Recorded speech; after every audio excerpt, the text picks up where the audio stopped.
বন্ধুরা দেখো, আমার কলকাতাতে আমি থাকি, তো আমার বোনরা ওই হলদিয়াতে আমার ছোটো বোনকে বিয়ে দিয়েছিলাম। তো ছোটো বোন, এইটা আমার বোনের বর, এইটা আমার ছোটো বোন।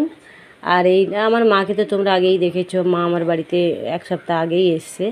তাই ভগ্নিপতিই দেখো সিঙ্গাড়া এনেছে, ঘুগনি এনেছে, সন্ধ্যা হয়েছে সবার জন্য, সবাই এই যে বসে খাচ্ছি। তো গ্রাম থেকে ওরা এসছে, তো ঠিকঠাক আমাদের মতন হয়ে, মানে কলকাতার মতন মানে ঠিকঠাকভাবে কথাবার্তা বলতে পারে না। তাই আমি বলছি, ওদের একটু মানে লজ্জাত ভাব হচ্ছে আর কি। তো তাই দেখুন, আর এটা দেখুন, বাড়িতে পুজোর গিট হয়েছে, এখনও ঠাকুর আসেনি। তো ঠাকুরটা আসলে আমি ঠাকুরের ছবিটা আপনাদের দেখাবে।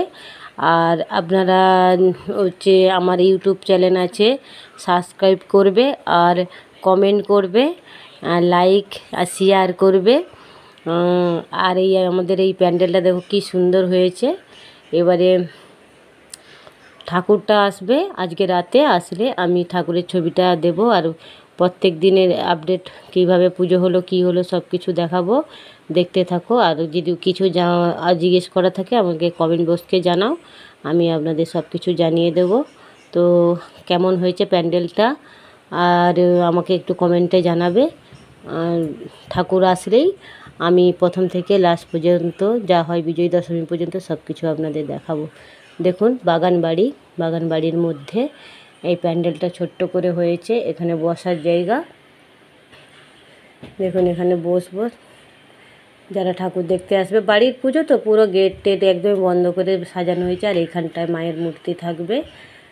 আর এই যে পুরো গেটটা সাজানো হয়েছে, ভিতরে বাড়ির ভিতরেই হয়েছে, আর কোনো গেট বাইরে মানুষ ভিতরে ঢুকতে পারবে না, যারা জানাশোনা তারাই আসতে পারবে। আর এখানে সবাই এসে বসবে, এসি লাগানো আছে, ঠান্ডা, এখানে বসবে ঠাকুর দেখবে।